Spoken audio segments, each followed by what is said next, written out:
All right. And if I had a drum set, I'd go ding on the cymbal right about now. Make that ding sound. Okay. Cool. Okay, so what we're going to do now is we have our speaker, and it is the principal of Beaubien School, and here she is, and there's a presentation and a projector. So if everyone turns around, yeah, turn around.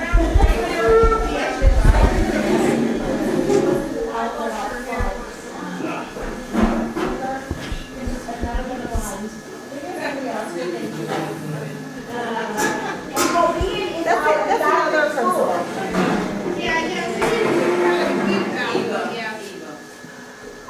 Well, hi everybody. Thank you so much for having me. I apologize because I was supposed to come in September, and unfortunately I did come down with COVID. It was a terrible time because it was like the second week of school, and at that time I had to stay home, and thank goodness I have a great assistant principal, and it's a very well-oiled machine, so everything went just fine, but I missed all of you, so I apologize, but I'm glad I could make it tonight. This is a presentation. It might be a little too long, so I might skip through things because you might not want to know all of the things, but this is something that we do for prospective parents, and I did tweak it just a little bit so you just get some information about what Beaubien is like in 2022. First of all, can everyone see the screen, or should we make it darker? Okay. I think it's going to be really dark, though. Oh. Yeah, those lights will go completely off. I think it'll be pitch black. Okay. This is fine. We did it earlier, and it goes pitch black, so. It's fine. Okay. Again, I'm Michelle Ludford. So something I tell all of my families at Beaubien is that I wear two hats. I wear my principal hat that I'm very proud to wear, but I'm also a mom. I'm a mom of 3 boys. They are 16, 14, and 12. They all play hockey, 2 play football, and my life is a little... That is that I'm very thankful for the people I'm surrounded with because I couldn't do what I do without them. And that includes Nick Kotis. He just got his doctorate degree, so we call him Dr. Kotis. And we have been a team together this is our 11th year at Beaubien together as principal and assistant principal. I've been at Beaubien since 2005. I started there as the assistant principal, but way before that I started teaching in 1993 at Cleveland Elementary, which is a CPS school. I was a 2nd grade teacher, 4th grade teacher, 5th grade teacher, ended up being a librarian for quite a few years, and believe it or not, that probably is my favorite job I've ever had. So kudos to all the librarians out there. And when I retire, which is sooner than later, I think I might go back to hanging out in the library. I'm a teacher librarian, 10 years. Awesome. Where'd you, Spencer School. okay. So do you want to be put to work? I don't think she likes that. You know, I just want to give a quick shout out, our vision. This is something that we really take pride in. It's a team of people at Beaubien that take time to really think about what we want our vision to be at Beaubien. And so I'm just going to read it really fast. Beaubien School will graduate collaborative, creative, effective communicators and critical thinkers that are well-rounded citizens prepared to reach their full potential and lead productive lives in a multicultural, complex, and changing world, which, as we all know, is changing by the second. Principals are inclusive, collaborative, positive, accountable. And our mission is to ensure that each child will experience optimal social, emotional, and academic success by providing engaging, high-quality instruction while integrating fine arts. I'm a true believer in the arts. Challenging and progressive child-centered programs, nurturing supports to meet the needs of the whole child, collaborative opportunities for family and community partnerships. So more so than ever, especially through this pandemic, we're realizing that it's not always just about academics, which we've known for a really, really long time, but we are seeing what's happened because of the pandemic, and that social emotional piece is really, really important right now, getting kids back on track, feeling connected, wanting to be at school, and that's something we're really working on hard. So just a little bit about our demographics. So we're a neighborhood school for Jefferson Park, but we're also what's called a regional gifted center. Many people don't realize that we're a regional gifted center. So we're basically 75% neighborhood. So anybody who lives in our boundaries, come to Beaubien no matter what. No matter if I'm at 35 in a classroom or 20 in a classroom, if you live in our boundaries, you come. But then I also have a regional gifted center, which are students that come from all over the city, and they have to test in, and they usually score from the 95th and above percentile. So we have 4 classrooms at every grade level, 1st through 8th grade. One of those is a regional gifted center, and when we have 3 kindergarten classrooms, we do not have a regional gifted center for kindergarten. And then we have 1 little preschool program that serves 20 students. And I can share this with you if you want to dig a little bit deeper, but I've got the percentiles of what our population looks like. We're incredibly diverse. That's the other thing that people don't really realize about Beaubien. I call it like our little Beaubien bubble, but we have everything at the school, which is something that I particularly love and I'm very proud of. It's hard to read, I'm sorry. It is, that part was hard to read. So just a little bit about our curriculum. Everything about our curriculum is focused on the Common Core State Standards. That has changed for all your teachers out there. That's changed over the years. It used to be just the Illinois standards. It's been a while now, gosh, I want to say at least 10, 11 years more even, that we've switched over to what's called the Common Core State Standards, and that's more on national standards. We really focus on real-world problem solving, and we've got creativity, innovation, critical thinking, global awareness. A little bit about the Regional Gifted Center. Those students are taught at accelerated, so they are all at a grade level or more above. So our 1st graders are at a 2nd grade curriculum and so on. Our 8th graders, that game show, are you smart as a 5th grader? Well, don't even challenge these kids because they know it and they really truly do. But the difference about, parents will ask me, well, why should I come to the Regional Gifted Center? And a lot of it is because although these students are incredibly brilliant, they're still kids. They're still 12-year-olds, they're still 10-year-olds, and they need to have peers that are their same age, but that can think like they think. So that's just one of the reasons why if somebody's ever deciding, do I want to be in a neighborhood program or if I want to be in a Regional Gifted Center program, it's just something that we talk about a little bit. We have lots of offerings. One of the good things, what I didn't mention, is that we have 960 students. We used to be closer to 1,200 back when I started in '05, but that just throughout the years has gone down. The pandemic was what really hit hard, and that was like a really big hit to our budget because school funding is based on your enrollment. We found that most of our students either just completely left Chicago or they went to the suburbs because they disagreed with the COVID mandates that CPS was doing, or they just left Illinois altogether.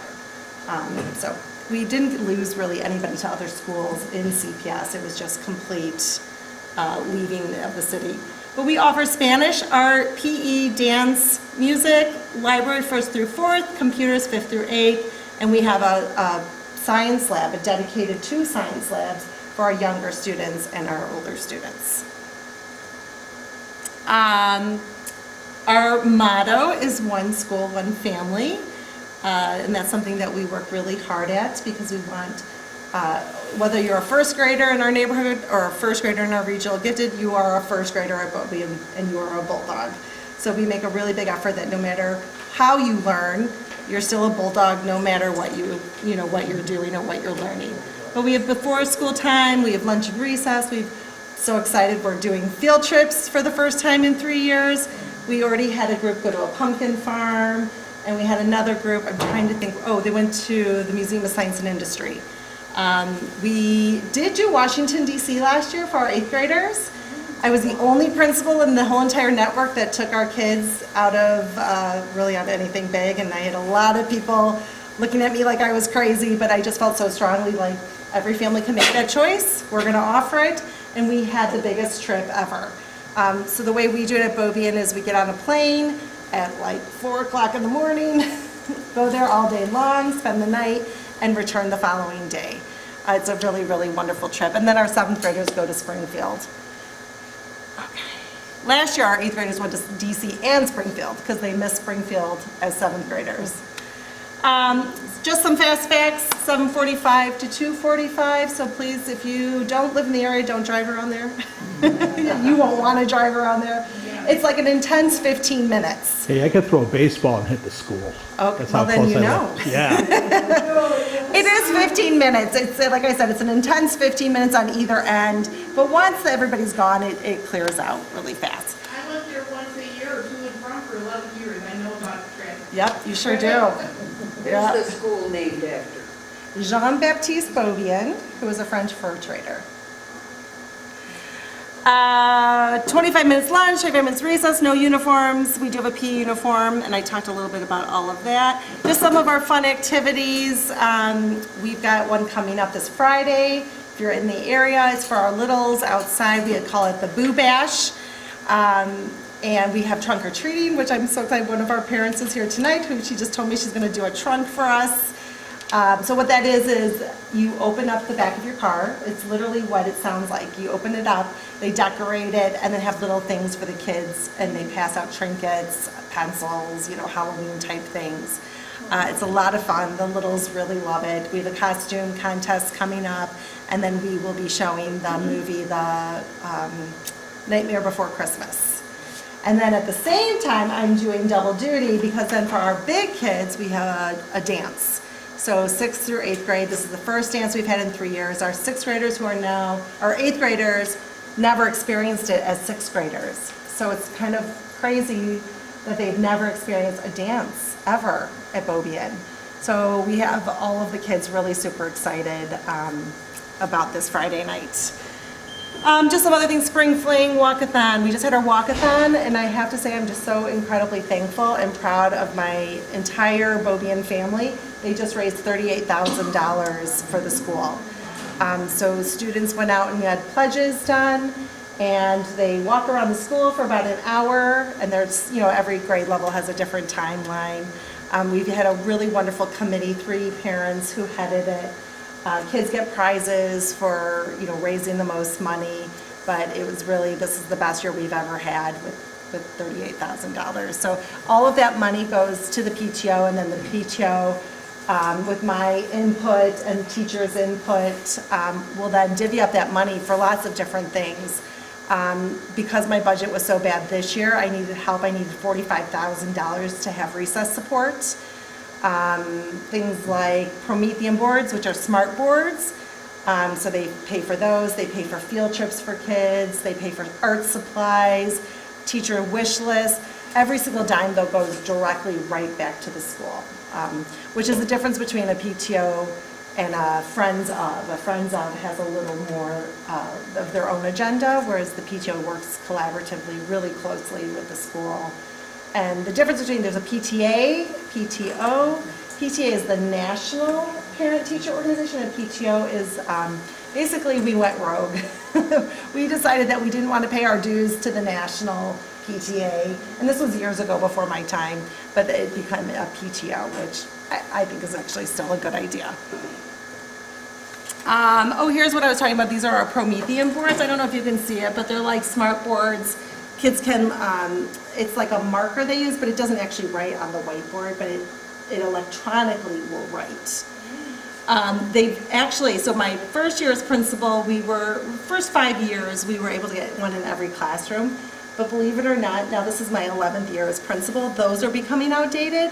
So the new ones that are coming in look like flat screen TVs. And they're really, even I go, Norman, I'm like, I don't know how to use this. So I'm learning along with the teachers, but we just installed 15 of those. We ordered them last spring, but because of the whole thing with, what am I trying to say, everything's taking longer, they couldn't install them until like 2 weeks ago, just because they're so backed up with things. Through the pandemic, we did eventually become one-to-one devices with Chromebooks. So from 1st grade to 8th grade, every student has a Chromebook. In years past, the schools used to be responsible for providing those, but once the pandemic hits, the Board of Education did cough up the money, and they are now funding one-to-one for every device. And if something breaks, they're paying for it, which is great, because that was a huge hit out of our budget every so many years. So it sounds like they're leased then. So if something goes wrong with it, it's part I of the don't think they're contract? leased. They're not? Oh. And here's something also new that I had no idea. Has anybody ever heard of end of life for a device? Yes. It's a scam. I think it's a scam. Every 5 years, a Chromebook has an end of life. It could be perfectly fine, but something with the manufacturers have called it end of life, and they have to get replaced. So every 5 years, we're going to have to get this like new influx of devices, which is crazy. Sounds like a business opportunity for a company. Something, right? Yeah, that was like, A lot of walking around the school to raise more money. Well, CPS is now paying for that, thankfully, so we don't have to worry about walking too many miles for those. Really, one of my favorite things is a learning garden. I don't know if you've seen it, sorry, I'm in your way. It's this really great, we won a grant, basically, that they came in, and it's called a learning garden. We have a garden club that meets once a week after school.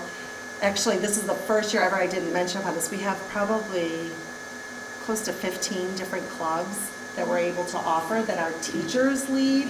Everything from academics to chess to Zumba. We've got the garden club. We've got a book club in the library. Just lots of different things happening after school. We've just found time and time again that kids really need to feel connected to school and feel part of a community. And so we're really trying to encourage that, especially these days with kids kind of feeling isolated from the pandemic or just wanting to make those connections. So we're really glad that that money came from the Board of Education also. And we're actually asking for more money because more teachers want to start other programs as well for our students. Ludford, Gwen and I used to be volunteers to water the garden. That's a couple of right. years ago. You did, which was so awesome. And it's not as easy as it looks. You think, oh, just watering a garden, but it's not, is it? You have to drag the hole and the spigot far away and. That's why we needed two of us, yes. Right. I think we let it go this summer. We didn't have anybody able to keep it up, but that's okay. We start new and dig everything out and put everything back in, our new things. So going back, that was the Whole Foods grant. These are just some of the grants and community involvement that we've had. We've had a group called Chicago Cares. If you haven't heard from them, they're phenomenal. They actually recruit large corporations to come into a school or a place of need to do days of service. And so we've had Chicago Cares come in quite a few times. In fact, too many times where they won't come back to us anymore. But they did do a lot. They painted classrooms, they painted things on the floor, on the blacktop for the kids. That's unfortunately needs to get replaced again, but it was really good. And then we have a family foundation that bestowed $60,000. This was about 6 years ago now, to redo our entire library. So our library was very sad. And being an old librarian, I was like, well, yes, let's use this money. And our library is beautiful.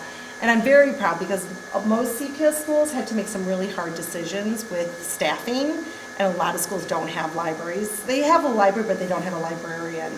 And so I just feel so strongly about having a library in a school that I was able to make sure we kept that. Does that take Donner family? It does, Donner family. Let's see. One thing new this year is that we were chosen to work with Amazon for future engineers. And so our tech teacher is going to be working with them and our students on this new program through Amazon. So I'm not sure the details yet, but we're really excited about that. We work with downtown CPS with these dash robots, and that's that little round like eye looking thing. It's these little robots that the kids actually code, and then they have to follow a pattern through the coding of whatever the kids put in. But they have assignments that they work with. It's amazing. I truthfully don't know how to do it myself, but they try to teach me every year, and I try. For what grade levels is that? It's in the tech, so it's 4th and up. And it depends because we're such a large school, one semester, one class might not have technology, but they'll have art and vice versa, and then it switches. But it's automatic, it's not something we sign up for. We sign up for it, for those guys. Not for Amazon, but for the dash robots. Yeah. And then we also do something called Code Stirs. to teach kids how to code. All right, I'm just gonna go fast. So these are just some of the local high schools that our kids go to. Taft is our neighborhood high school. We're very proud to send our kids to Taft. They've really done an amazing job and very, very proud of what they're doing over at Taft. If you haven't seen the new freshman campus, it is truly amazing. A lot of our kids also go to Peyton, Lane Tech, Northside, Whitney, and some kids go out to Loyola as well. But really our kids do break up and go all over the city once high school happens. But those that are in the neighborhood tend to, just depending on what is their passion, go to Taft. And then just a couple ways to get a hold of us or to check us out. We have a website. We have, I have one of our parents who's a phenomenal communicator and social media guru. She does all of our social media. And so we're on Facebook, Twitter, Instagram, lots of different ways. If you ever want to come, we have our LSC meetings, which is the local school council meeting. It's the second Tuesday of every month at 5:30. It's virtual for now. And then the PTO meets the first Tuesday of every month. And with that, any questions? They meet the first Wednesday at 6:30. First Wednesday, 6:30, and the LC is second Tuesday? The second Tuesday at 5:30. When will the science fair occur?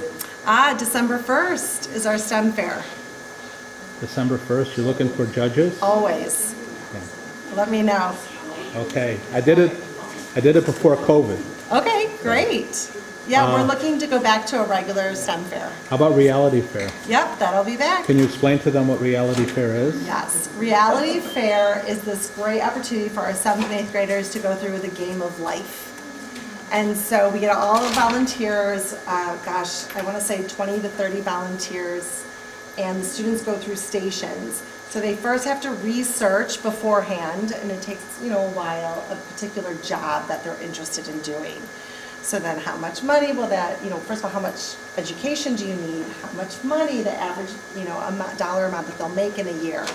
And then they start going through with Reality Fair. So they'll have to do like a little bingo thing that will say, well, now you've got 4 kids. Now you've got, you're divorced and you're not getting any childcare any payment to help out. And so it's like this whole simulation of life. This is what insurance is. This is how to balance a checkbook. This is, now you've got to pay Uncle Sam your taxes. And so it goes through different stations until they realize, oh my gosh, that's really hard. And a lot of the kids will go back and thank their parents and be like, oh my gosh, thank you so much for all that you've done for me. Because they really don't have any idea.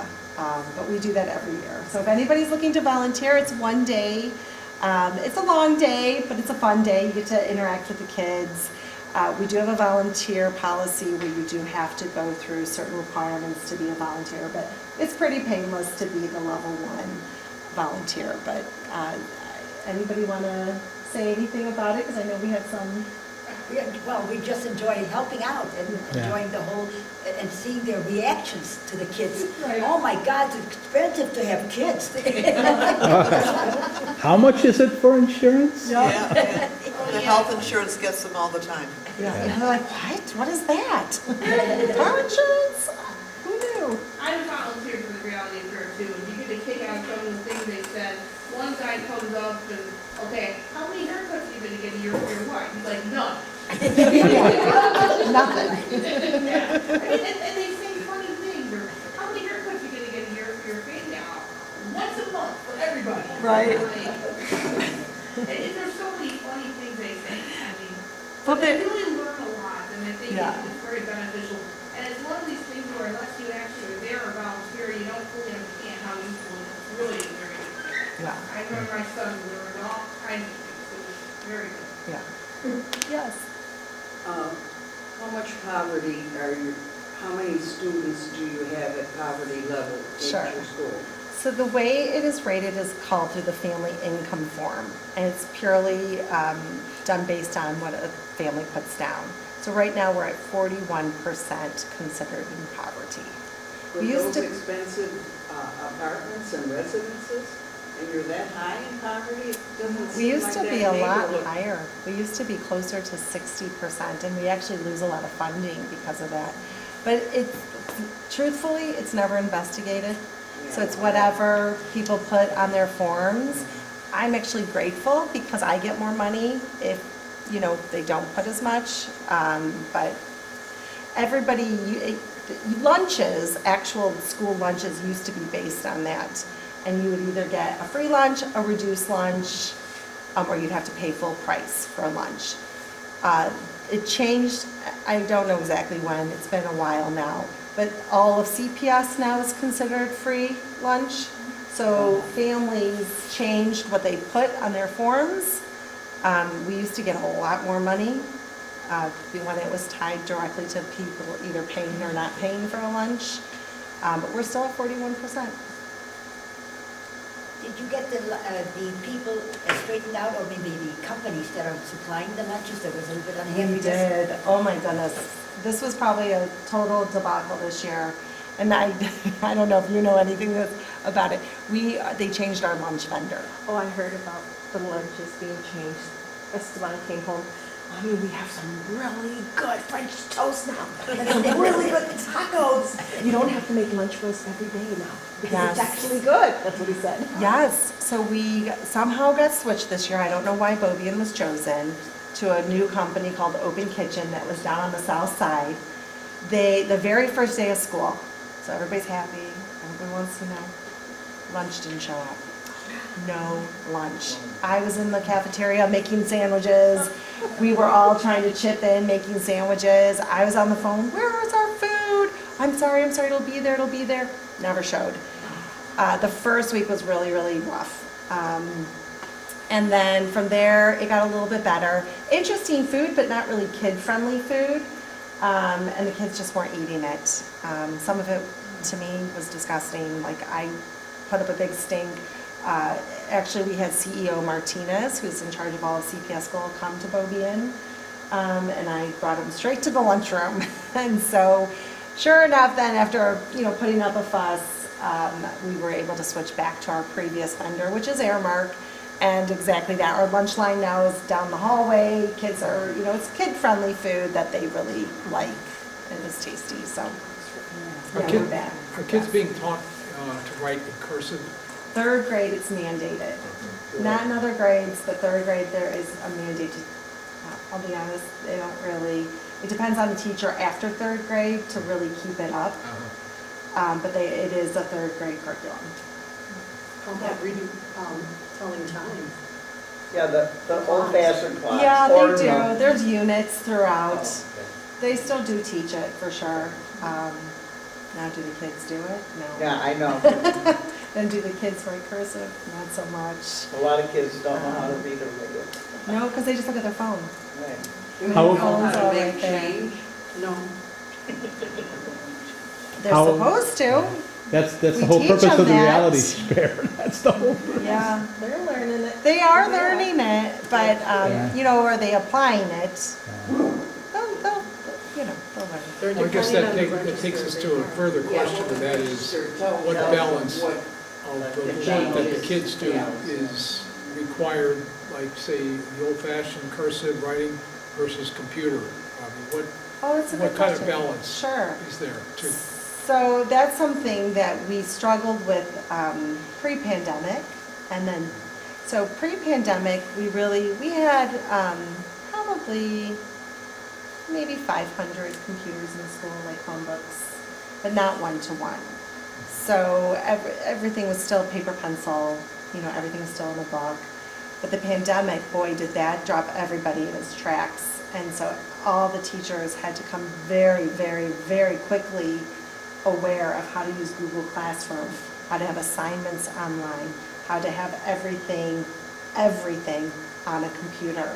And that was a struggle for many teachers, especially teachers close to retirement. That was really hard, and it was hard on the kids. I mean, they had to get used to navigating that world as well.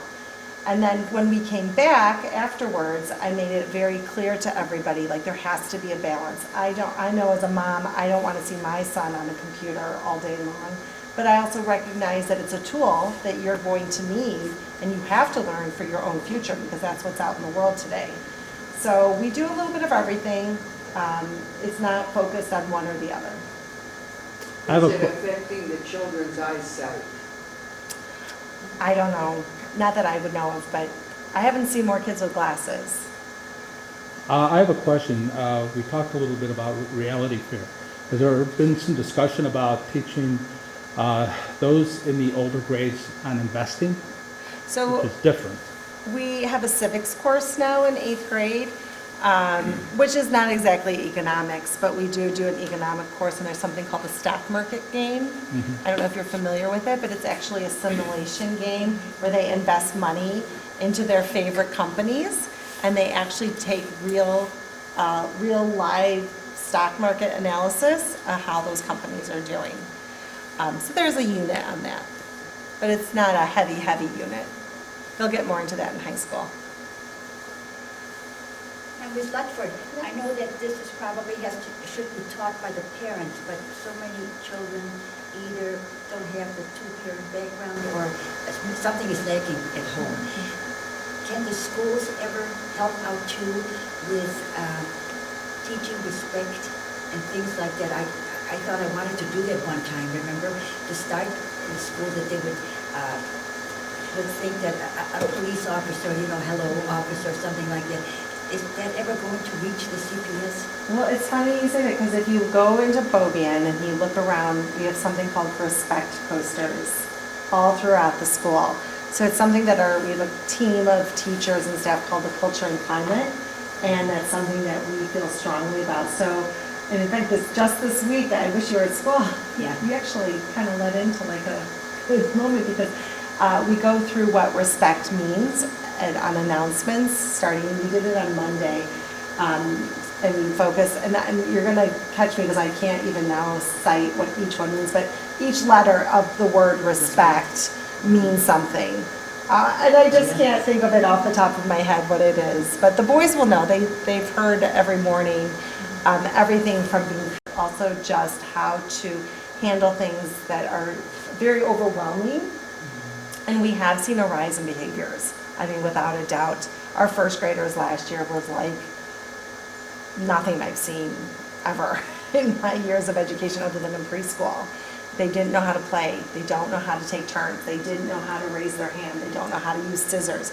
And that was at first grade last year. So we're really seeing the effects of what has been happening over the last 3 years. Right now, research has shown that right now it's the third graders that are feeling the impact the most. I think our third graders are doing really well. They're doing a great job, but third grade in particular is what researchers have said is the class, the group, that age level struggling the most because of the pandemic.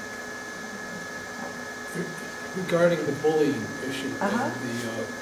and the maladaptive behaviors of some students, in the education of the general population of students, how far do you go in enlightening the students or trying to explain the background as to what some of these kids with maladaptive behaviors deal with, like say divorce families, breaking up, alcoholism, child abuse, other kinds of somebody losing a job. I mean, how far? I know it's a big topic, but It is, yeah. I mean, with third graders or fourth graders, are they ready to be taught some of these larger social issues behind why Jimmy is so crazy every day? Yeah. Yes and no. We have health units that our PE teachers actually provide, but they not only are on sex ed, but they're also on alcohol and drugs and divorce. We actually have 2 social workers at Beaubien now, whereas before we only had 1. And in fact, the one we had before was only there part-time. And we have a counselor. And we also have a group from Lutheran Social Services that comes in. We haven't gotten her because there's a shortage of counselors in the mental health field. We have not gotten that person yet. We're still waiting for them to hire somebody to come to us. But we do have a lot of support in place specifically to help students.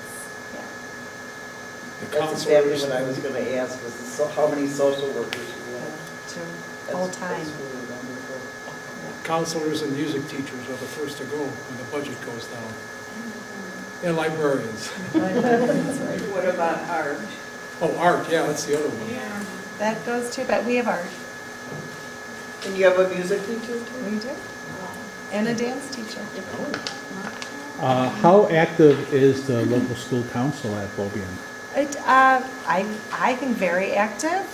So we have 2 community members, and I hope all of you know that Eva is one of our community LSC representatives. Very grateful for her leadership.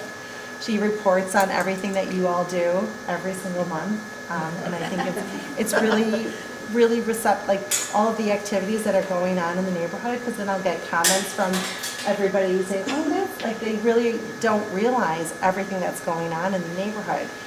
So Eva does a great job listing all of that out, and people, really, I hope it's helped with attendance for other events here in the neighborhood. We have 6 parent reps, and then we have 2 teachers and 1 what's called an ESP, which is a staff member at Beaubien that's not a teacher.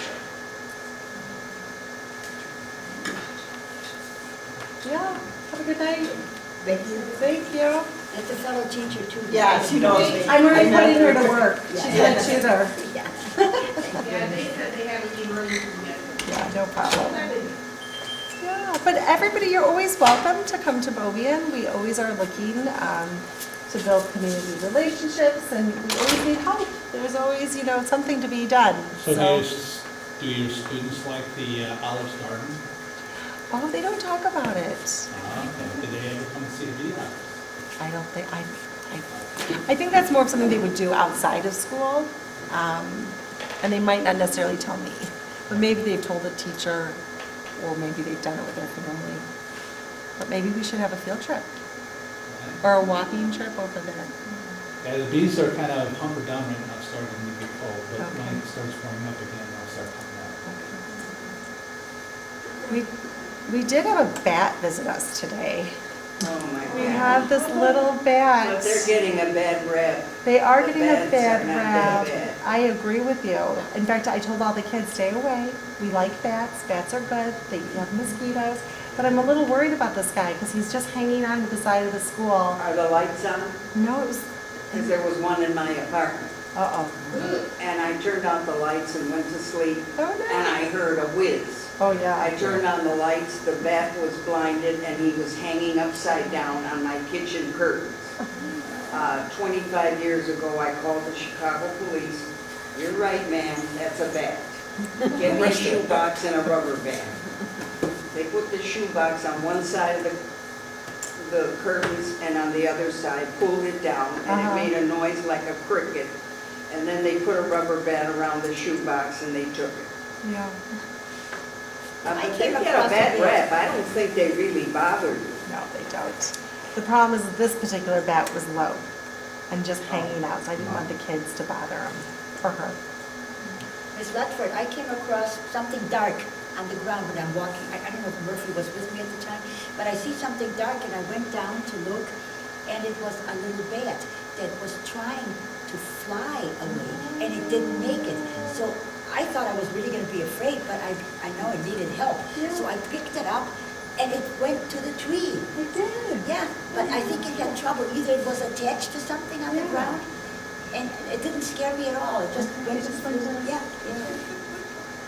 I was tempted to do something, but then I thought, No, it didn't do anything to me. Speaking of animals, wild animals Yes. and otherwise, do you get visitations from folks representing conservancy or something where they bring in, I don't know, they bring in animals to... Oh, we haven't had it in years, but I would be open to it. We have done programs like that, where like a scientist will come in with a whole menagerie of different animals, and the kids go crazy. They love it. Yeah. Our PTO, that's where a lot of money goes to, also like assemblies. We just had a dance assembly for Hispanic, National Heritage Hispanic Month. And the kids, they learned the salsa, the merengue, bachata, am I saying that right? Chunga. And the kids went wild. So that was the first assembly we've had in a long time. What's your racial breakdown of your school? I have a slide on that, I don't know it off the top. Family. We've had a long time in your Sorry, Apple. that would be my Apple Watch. Off the top of my head, 37% white, 31% Hispanic, 17% Asian, 5% African American, and then a You're mix. diverse. Yes, Oh, yeah. I very. didn't think you were that diverse. I thought that was white European, No, and it hasn't been for a long time. no? Not since I've been there. You're thinking 30, 40 years ago. Yeah, well, believe me, I'm old. I was on the Athens-Chicago Sister City Committee when second Mayor Daley was mayor. Uh-huh. And we needed money to put a statue at the International Terminal at O'Hare. So our sculpture was bronze, and it was the 5 runners in honor of the Olympics. I went to the donor form library. It's on LaSalle Street. There's a lot of money around. Everybody just has to be aware of it. And you can go to the computer. I didn't know computers, so I had to go to the books at the library on LaSalle. And you can look up the website, and it's science, arts, education, technology. You know, I'm sure you'll be able to get some money. And what's the website? It's the donor form library. Oh, thank you. But there's a lot of money in America. There is. I just don't have it, but there's a lot of other, Yeah. there's a lot of places you can get money. Yes. There's a lot of scholarships. I agree. Donors Yeah, Fund, check I'll the it out. website, because we raised $700,000. Wow. Go and see the 5 runners. The only thing I was pissed off, we didn't have any female runners, but we have 5 males. The Polish, the Mexicans, they all have sculptures at the International Terminal outside. So go and see it. We've got a lot right at our doorstep Yeah, to you see. do. Thank you. If we can help in any way, we can make donations to the school directly. Sure, it's best if it's through the PTO. So if you ever want to, that would be great. But I never want to take from people who needed it, right? Like, I do think you're right. I think there's lots of other ways to get money and to encourage corporations to help out. That I think is important. I know, like, have you ever heard of Donors Choose? If you don't know about it, it's really teacher-based. And so teachers will put out on a website, it's called Donors Choose. You look it up, you put in your address, or you put in a school that you're interested in, and teachers have applied and asked for certain things for their classrooms. And that really does go directly right back to the classroom and to those kids. So it depends on the teacher. Not all teachers at Beaubien have done one, but a lot of them have done them, and we've gotten really, really amazing things for the school that way. But like Bill Gates will one day like buy everything, right? Or some corporation will come in and do something. So usually teachers will put something up there. How much percentage over quote-unquote capacity are you? Well, we're not now. We're at 960. We're Right about at capacity? We're fine. Even when we were at 1,200, we were tight, but we were never overcrowded like what they were saying. We truly have never been overcrowded. Like, I've never had a classroom in a hallway. Now, I may not have room for a private office for the social worker, or I might not have a private space for, something else, but I've always had enough classrooms to make sure that we, had space for everybody. So what is the average classroom size? So right now, it's probably 28. Our kindergarten's really big this year. We got up to 32 in a classroom, which is a lot of kindergartners. And it's a lot of kindergartners, especially those who have not been to preschool. But I was able to appeal to the Board of Education, and they are paying for teacher assistants for each one of those 3 kindergarten classrooms, which they have all been onboarded and are now working. So that part is good. Is it all day kindergarten? It is. It didn't used to be. When I first started, there was a morning and an afternoon kindergarten. There was even a 3rd shift kindergarten. And then that's all changed where it's now full day. no napping. They're tired. We do have snacks. Yes. So my son graduated there a little over 4 years ago. Yeah, I remember. You do? I do. I'm surprised. Okay. Yeah. Good memory. But the thing is, when he went there, he was there, I had another son who went there for a year, he's special teacher for our school. He was there pre-K until 8th, and the kindergarten class, the pre-K and kindergarten were like 22, which is pretty small, but after that, his classes were all between, say, 36 and 37 at the high, and the low ones were like 32, like 6, 7, and 8, and 32. Everything. That's when we were probably at 1,200. Yeah, he had 37 in the class, like first through 6th grade, about 36, 37, so that's a pretty big number to go down to class size of 28.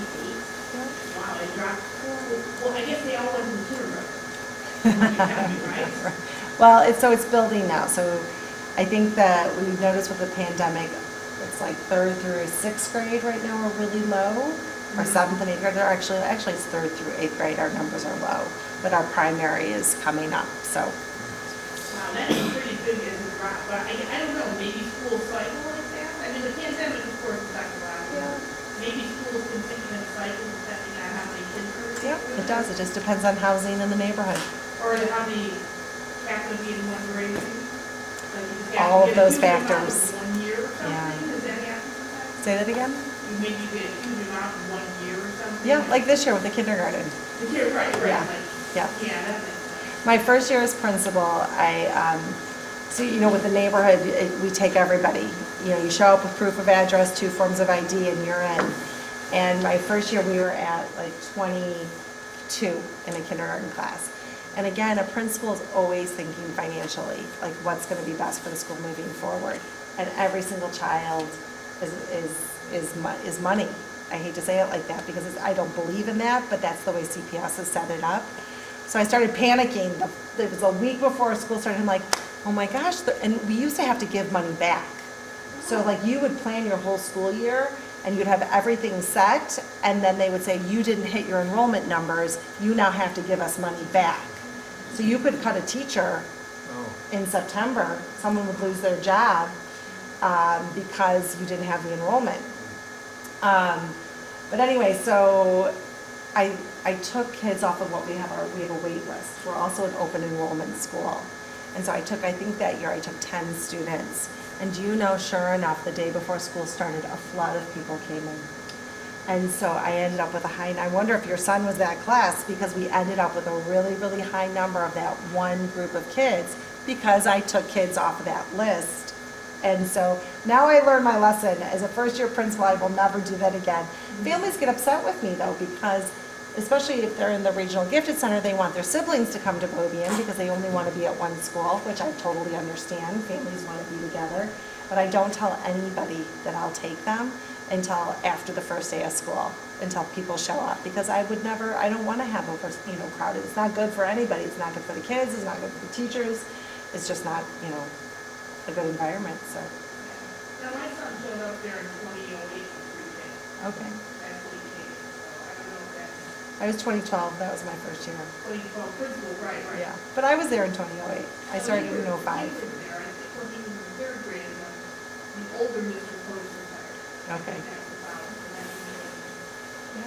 anyway, Ms. Ludford, how did, I'm sorry, I thought you were done. 2011, I think he retired, or 2012? Yeah, I became principal at 2012. Okay. Yeah. Ms. Ludford, how does that program work at preschool that they're planning at Cornelius? Sure. But now they might do it, how does that affect Beaubien? Is that going to be considered part of your school at that point? It's not. It's going to be a standalone. They've already hired a principal. In fact, they have, I believe, 4 classrooms already open, but at OLV. And then they're going to move from OLV over to St. Cornelius once it's done. And in fact, I just met with the chief of Network. So we're part of Network 1, and we have a chief that's in charge of all of Network 1 schools. And she was just saying that they hope to be open by 2nd semester, which is January. They're going to open up 7 classrooms at St. Cornelius, and it's supposed to be amazing.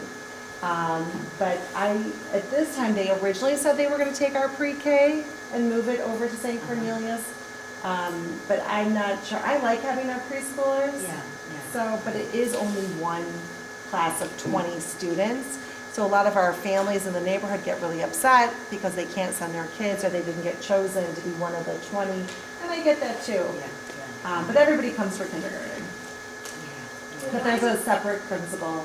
In fact, I don't know if they're changing the name or not. I think they might be changing the name or just calling it Cornelius maybe. But the boundaries, what will the boundaries be like obedience boundaries, or how does it work? I believe it's going to be what's considered a specialty school. And so it'll go through the Office of Early Childhood and people will apply.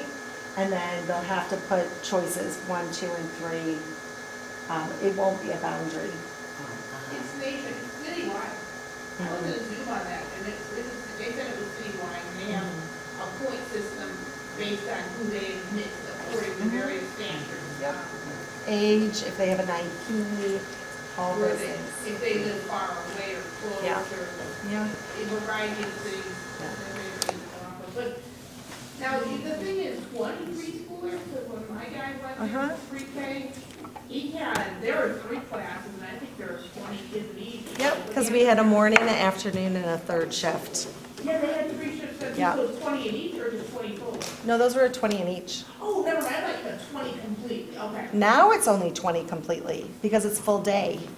Oh, gotcha, okay. It used to be 60. No, I see what you mean, Yeah. right, okay. All right, Yeah. very good. All right, well, thank you. Well, if you have so any other much. questions, please.